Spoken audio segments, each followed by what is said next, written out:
It's time now for Countywide, a special presentation of Yavapai Broadcasting News. Join Paul David and Kyle Benedict as they talk with our community's leaders, newsmakers, and people in the know. You'll hear about the hot topics that affect all our lives in Yavapai County. And now here's today's Countywide.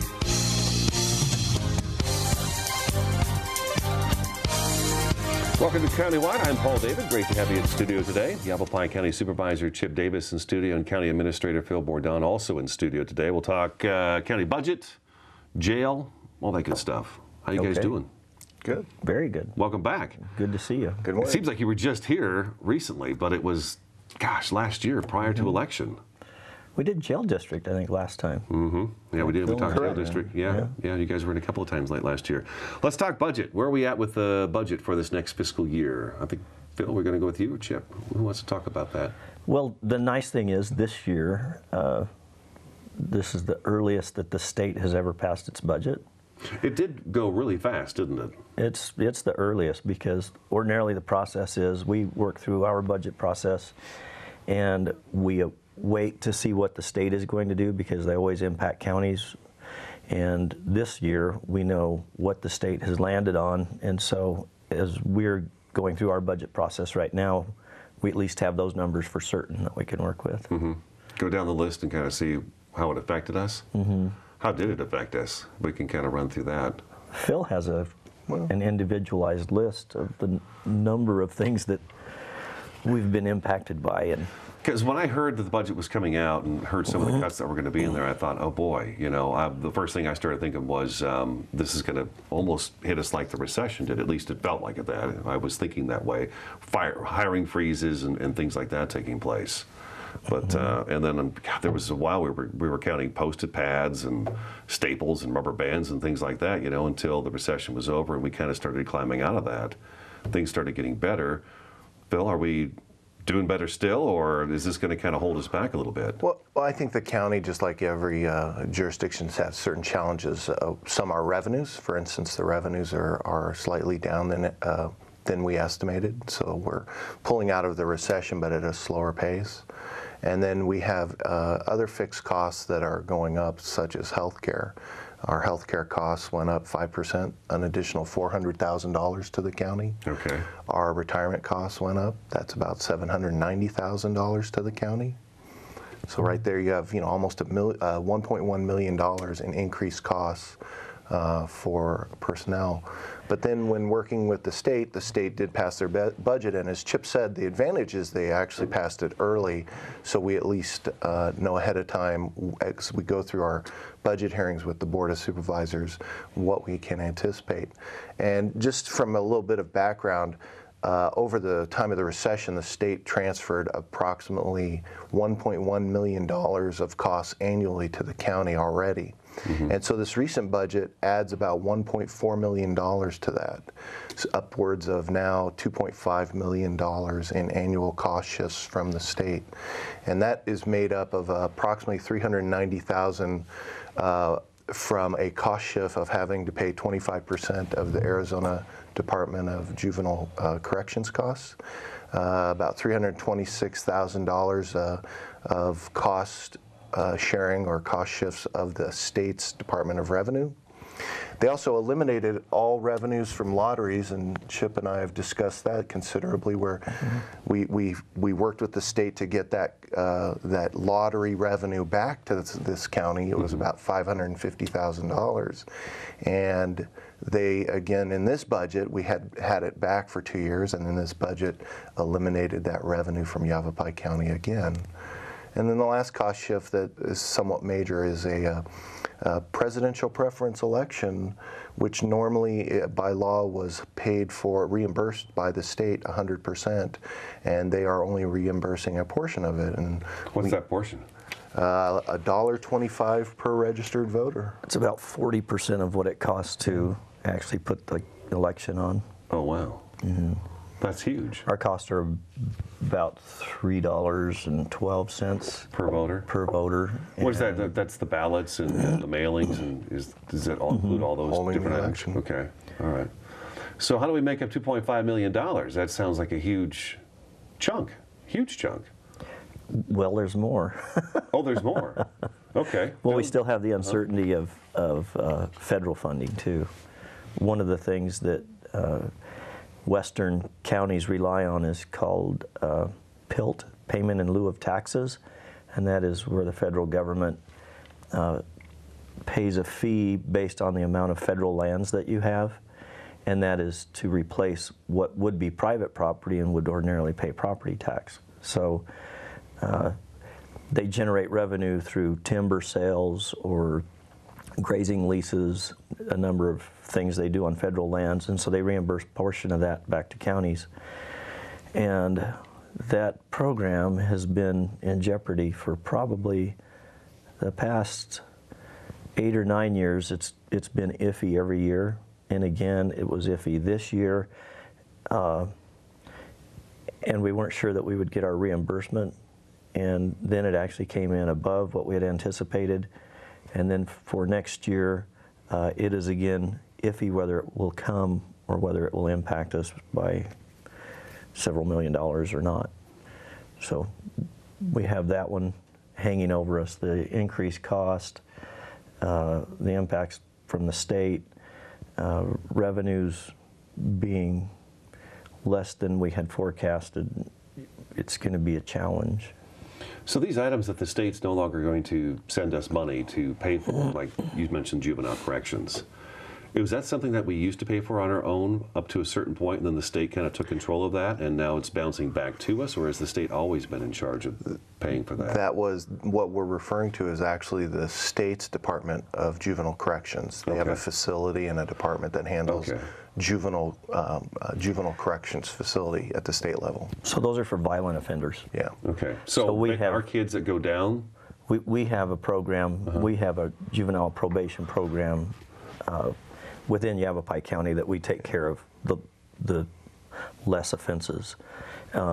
This program is for the violent offenders, dangerous offenders, but what's unique about it is that when they shifted the restoration to competency program to the counties, which was basically where you would pay to send your prisoners down to be rehabilitated to a state that they understood the charges that were against them and how to go through the court system.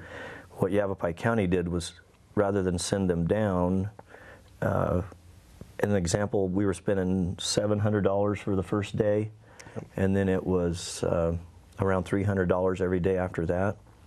We took the program over and initiated the program where it's about $400 for the first day and $150 for each day after that. So we took the program over, made the cost much less, and still accomplished the function. What the state did on this program with the juveniles is they said, we don't care how many kids you send down here, we don't care if you find ways to improve the efficiency, we're going to assess you based on the population of your county.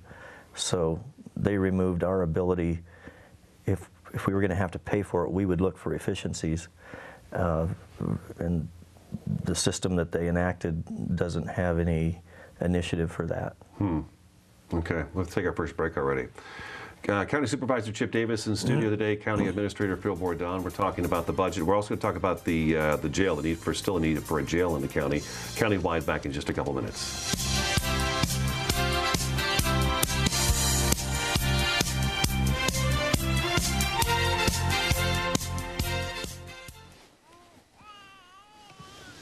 So they say it's a man's world?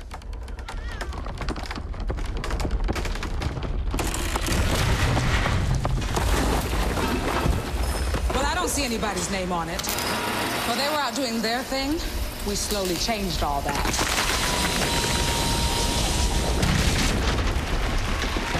We changed all that.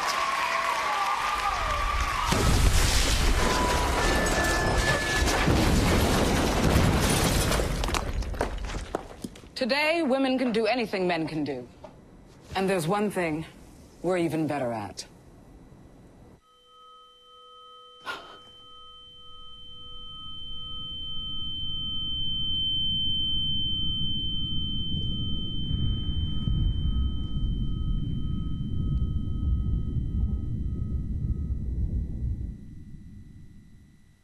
Pretty much a good day for me would be people leaving their hands off of me.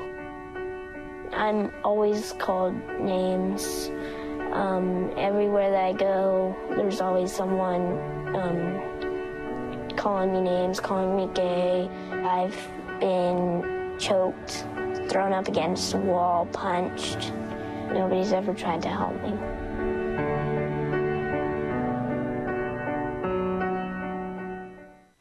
Did you know kids who play outdoors have healthier lungs? Totally. Did you know that boys that play with dolls make better husbands? My son has lots of dolls. But did you know terry cloth diapers breathe better? I did. It's totally true. Oh, yeah. Did you guys know statistically friendly kids have more friends? Yeah. That's obvious. Did you know most people think they're using the right car seat for their kid, but they're not? Parents who really know it all know for sure that their child is in the right seat. Visit safercar.gov/the-right-seat to make sure your child is protected.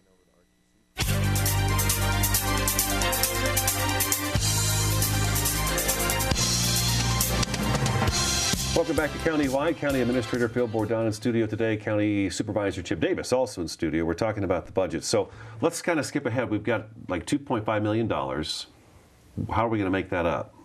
Where's that money come from that we don't have anymore? Through efficiencies and revenues and tax levies. Yeah, I think that, realizing the county has just started their budget process in January, the board held a retreat, gave direction to departments. That direction was to keep budgets in line, no increases. So budgets are being turned in by departments and the elected officials in the county to the board as we speak. They'll be shipped out to the board in about 2.5 weeks for starting the review with the Board of Supervisors. And as we go along and go into the hearings, for budget hearings with the departments, visiting with the board, you'll see more information about what revenues are generating throughout the next months, if anything's changed. The board will know where they are on their levy. And as Supervisor Davis mentioned, we have a primary property tax levy, and I would point out the board has always been very conservative and currently is $8 million underneath the maximum levy limit. Again, I'm not suggesting they do that, but they have that revenue source that they may have to look at. But at the same time, we get to that point in the hearings and the board can see what needs there are. We can point out where the actual budget is at versus, revenue versus expenditures, and give the board the best information as they have to make those decisions. When do we have the whole budget ironed out and we'll know? Mid-June. Mid-June. Okay. All right, mid-June. Let's switch courses here real quick, since all this is still in the works right now, the budget. The jail district sales tax failed in November. Kind of a surprise to me. Was it a surprise to you guys that it didn't pass? It was not only an extension of the current $0.25 but then an addition of a $0.25 for the Prescott, to build the jail in Prescott. So, but it failed. So at the time you guys were here last time, you mentioned property tax bill was kind of the place we may have to go in order to, we have to have another jail. It's not whether or not we do or don't. We have to have another jail. Is that right? Correct. Okay. So where are we at with that? What's going to happen with that there, since the taxes failed? Well, to go back to the election process, I mean, we knew going in, the economy was just starting a recovery, and the two questions you would ask is, would you like as a citizen another jail? The answer would be no. And the second question would be, would you like us to increase your taxes for that jail? The question would be, her answer would be no. Right.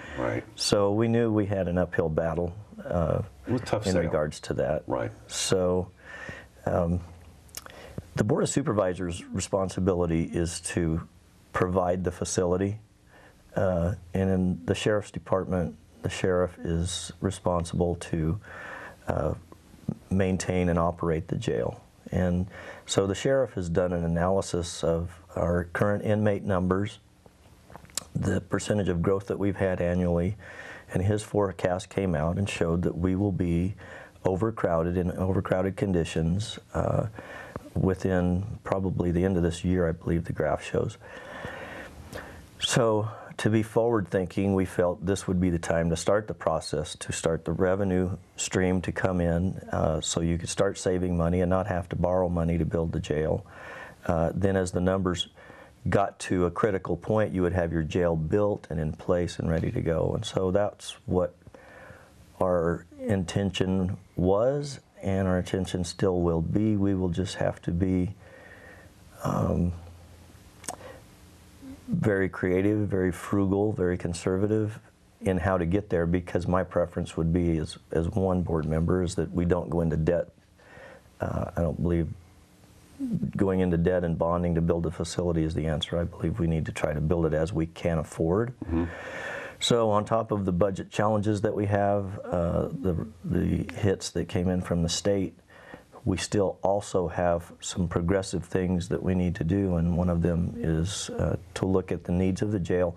And again, it's not a want or a luxury, and it's not anything that the Board of Supervisors has on its list of accomplishments that they've done in their life. It's just a necessity that you have to do. It has to be done. Has to be done. Mm-hmm. And so if we don't do it, the federal government will come in, they will take over our jail system, and it will be a lot more expensive than if we're managing it locally. Why would it be more expensive? Just because we're paying the federal people to run it?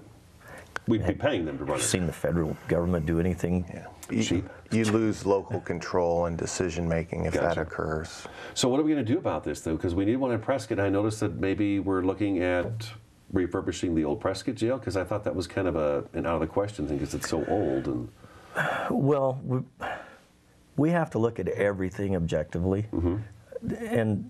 and I'm not going to forecast or second guess what the outcome will be. We have taken a step to hire a consultant to do a thorough analysis, but the analysis needs to be neutral, objective. What is the most cost-efficient way for us to accomplish the goal? And the answer could be anywhere from expanding the existing Camp Verde jail, could be improvements to the existing Prescott jail, it could be a new facility, it could be contracting out to others. You know, there's a number of options that we hope come out of that, but hope to find the most efficient one, and that's what we'll shoot for. When do we have that analysis all completed? Actually, we just went out with the request for qualifications for the consultants, so I can't answer that. Okay, so once we get the consultant on board, then they can tell us. But again, I wouldn't think, you know, I would hope that's in months, not in years. Another question for you: since the quarter-cent sales tax expires in 2020, right, Phil? Correct. For the current June 2020. Okay, so that was part of the vote last November to extend that quarter-cent sales tax, and then the second quarter-cent sales tax for the new jail. Now, when 2020 comes closer, are we going to ask for that quarter-cent sales tax to continue for that jail? Can we do that again, ask again? Well, I think that's the challenge the board and the county will have, is not just looking at this needs assessment, but discussing the current revenue that does come in for the jail, and addressing the issue that in 2020 that would be lost and how they would make that up. They do have the opportunity to go out to the public and ask for that sales tax to be extended at its current rate. All right, we're going to take another break. Yavapai County Supervisor Chip Davis and County Administrator Phil Bourdon in studio today. I'm Paul David. County-wide, we'll be back in just a couple minutes.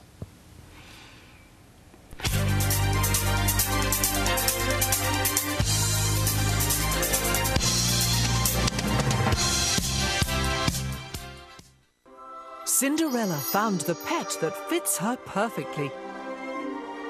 Tiana gave her pet the royal treatment. Belle found beauty where no one else did. And you can too. Share your heart. Share your love. Bring home your forever friend. Make a shelter pet part of your world. Happily Ever After begins at theshelterpetproject.org.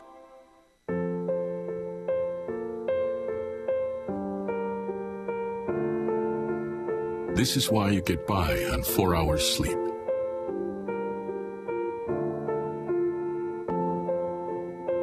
Why you took a second job. This is why you taught yourself how to fix the plumbing and spend hours juggling the bills.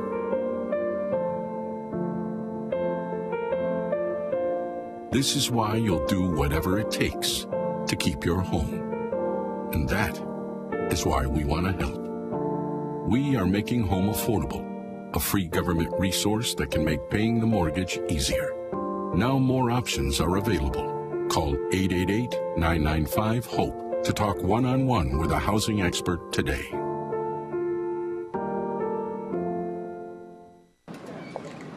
Hi, may I please have an application?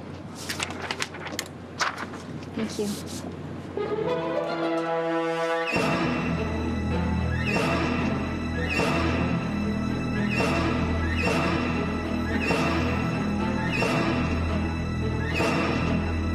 Skip the drama.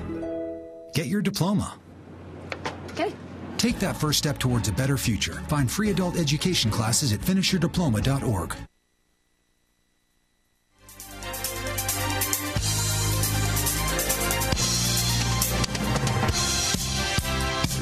Welcome back to Countywide. A couple minutes left in the program.